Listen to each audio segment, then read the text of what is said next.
Olha como a nossa resistência, a nossa imunidade é diretamente afetada pelo estresse, né?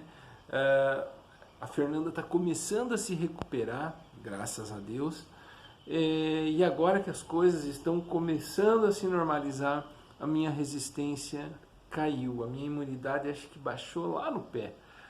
E já engripei, gripe nesse período em que está quente, que está frio, né? Gripe no calor é complicado. Mas vamos lá. Gente, acho que vai ficar complicado fazer vídeos de manhã cedo. Olha que coisa curiosa. Agora os meus dois filhos resolveram utilizar lentes de contato. Os dois são míopes, né?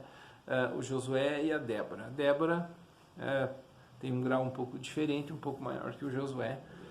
E está muito feliz agora, né? Com lente de contato.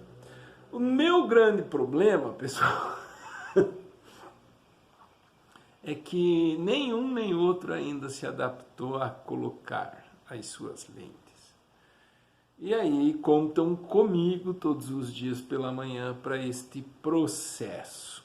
Eu fui míope muitos anos, né? Dizem ainda que sou míope, né? Apenas fiz aquela cirurgia de correção a laser. E aquilo foi uma das melhores coisas que eu fiz na minha vida. Eu tinha um grau bem elevado e foi muito bacana. Espero que os meus filhos futuramente tenham a oportunidade de fazer também. Então você imagine de manhã cedo que estresse está sendo isso aqui, né? Daí um fica nervoso, a outra fica nervosa para pôr. Quero ver se nesse final de semana eu faço um seminário. Né? Eu coloco os dois sentados diante de um espelho ali para tentar resolver essa questão aí. Gente, vamos falar agora do que realmente importa. Ontem eu vi um vídeo de um rapaz na internet que me surpreendeu um pouquinho, né? E ele falava a respeito da surpresa que ele teve ao visitar os Estados Unidos e um país da Europa e perceber que lá as pessoas têm uma facilidade muito grande em dizer não, né? Por exemplo, viu? Posso almoçar na tua casa hoje? Não, você não pode, eu não te conheço. Eu posso fazer esse trabalho de escola com você? Não, você não pode. Puxa, me empresta aí $5, alguma coisa assim? Não, eu não empresto, né? E como isso é encarado com maior naturalidade, diferente da gente, que enquanto brasileiro fica todo cheio de dedos, né? E aí eu me lembro muito dessa situação que a gente vive aqui, né? Quando encontra uma pessoa, um amigo, passa lá em casa. Claro, e nunca nenhum passa, né? E até aquela situação, o amigo que convida passa lá em casa, fala isso por simples educação, como se fosse até logo, né? E o outro, claro que passo, também sabendo que nunca vai passar. É difícil, né? Parece que o brasileiro ele tem certos melindres no relacionamento muito esquisito, né? E eu fico pensando como isso impacta, por exemplo, nas nossas relações, né? Nas nossas relações afetivas, principalmente. Quantas vezes a gente acaba cedendo determinadas coisas ou aceitando determinadas coisas por não aprender a dizer não, né? E principalmente por não entender que às vezes dizer não, né? Não é ofensa, né? Você não está ofendendo, você não está agredindo, você não está desconstruindo nenhuma fala da pessoa simplesmente porque disse não, né? Acho que isso não é um grande problema. Outra coisa, pessoal, eu sempre como faísca atrasada, eu fiquei tão impressionado com aquilo que aconteceu com aquele rapaz, né? Eu fiquei pensando assim, é engraçado, não sei se vocês viram aquele menino, MC Gui, né? Que fez aquele fiasco, aquela vergonheira com aquela menina dentro do ônibus, né? Rindo da menina, não sei se era um ônibus, se era um Metrorail, se era um trem, o que era aquilo. Eu fiquei pensando, engraçado, a gente depois que vai ficando velho não pensa tanto na pessoa, fiquei pensando no pai do cara, né? Que deveria vir a público e dizer, olha, eu ensinei o meu filho a não fazer isso. Mas ele não obedeceu, ele não aprendeu, né? Aqui na nossa região, né, nós tínhamos um ditado que dizia assim, ele não é mal educado, ele é mal aprendido, porque ensinado foi.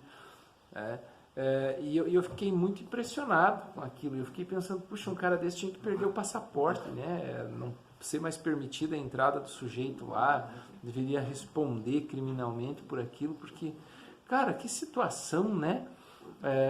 Parece que é uma característica também de alguns brasileiros, né?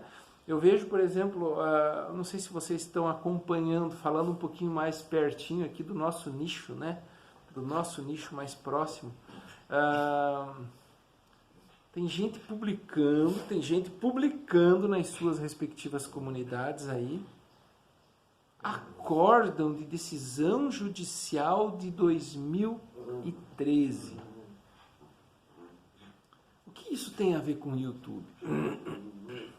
O que isso tem a ver com os canais das pessoas? O que isso tem a ver com uma pessoa que tem um canal absolutamente pessoal, que tem por objetivo mostrar a sua vida, o clima em que vive, o tempo, né? Seu cotidiano, suas ideias, suas opiniões? O que isso tem a ver? Cara, já parou para pensar? Será que todos nós, vamos pensar nós, independente de você ser youtuber ou não ser youtuber, não que eu me considere um youtuber, mas será que à nossa volta, em volta de nós, na nossa família, na nossa roda de amigos, etc., não existem pessoas que tiveram algum tipo de problema? Né? Problema de relacionamento, algum tipo de problema até mesmo com justiça, sei lá. E isso impacta de alguma forma a nossa relação com o canal dessas pessoas. Né? Algum tempo atrás, por exemplo, a mídia divulgou a situação da avó, por exemplo, da primeira-dama do Brasil. Gente, eu queria filmar isso aqui. Ela parou agora, ela estava mais bem louca, acho que está se coçando com alergia.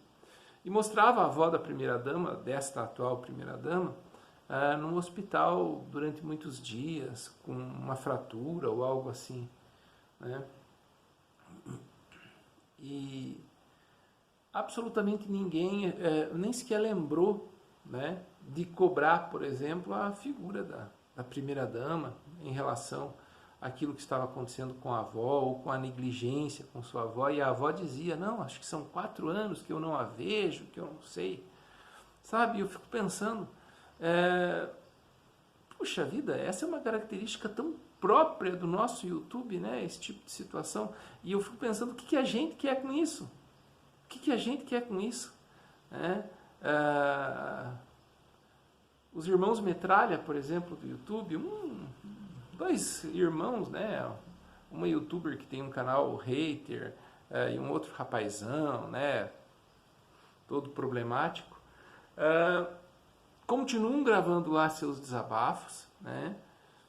Continuam ofendendo pessoas. Né? Agora sim, eu fico impressionado, porque agora é problema na justiça de um, é suposto adultério de outro. Gente do céu, o que isso tem a ver com os nossos conteúdos? O que isso tem a ver? Né? O que isso tem a ver? O que é aquilo que acontece com as nossas famílias, eventualmente com as pessoas próximas a nós, de alguma forma, tem a ver com os nossos conteúdos? Acredito que absolutamente nada, né? Acredito que absolutamente nada. Agora, as pessoas insistem, né? As pessoas persistem, acho que é isso que traz visibilidade, é isso que traz conteúdo, é isso que traz movimento. Perfeito, perfeito. Né? Agora, o mais curioso não é isso, né? O mais curioso é a dedicação que esse tipo de coisa implica. Imagine você o tempo que uma pessoa precisa, por exemplo, para consultar um acórdão. Se uma pessoa, por exemplo, não é do meio jurídico, ela tem dificuldade, primeiro, de saber, né, em qual tribunal de justiça se passa um determinado caso, eventualmente qual é o nome completo, o CPF, isso ou aquilo outro, né? E eu fico pensando, se essa pessoa dedicasse esse mesmo tempo que ela perdeu para alguma coisa que lhe fosse conveniente, né? Pô, pegar seu telefone, telefonar para sua mãe, para o seu pai, se é que eles já ainda estão vivos, se tem uma determinada idade, Pegar o telefone, mandar um recadinho do WhatsApp para um filho, para uma filha, né? Voltar a ler, né? Aprender a pegar um livro. Eu tive a oportunidade de participar de uma palestra esses dias na escola dos meus filhos, em que a palestrante ela dizia: muitas vezes as pessoas pensam que aqueles que são, entre aspas, minimamente alfabetizados são leitores, e isso é uma grande mentira.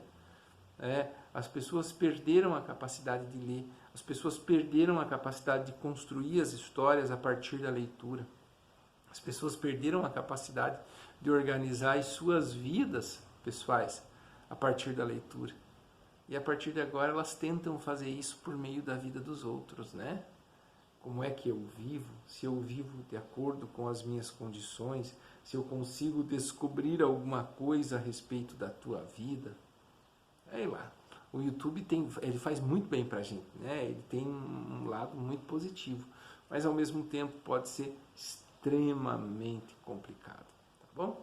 Vamos gastar o nosso tempo, pessoal, ao invés de consultar acórdão do Tribunal de Justiça, escolhendo um livro bacana. Me conte aí os últimos livros que você tem lido, né? Olha que coisa curiosa, saiu uma publicação muito interessante, pessoal, dos 80 anos, se eu não me engano, daquele Casa Grande Senzala. Se eu não me engano é Milton Santos, acho que é do Milton Santos. Cara, que livro fantástico, que obra maravilhosa, vale a pena conhecer. Bom dia.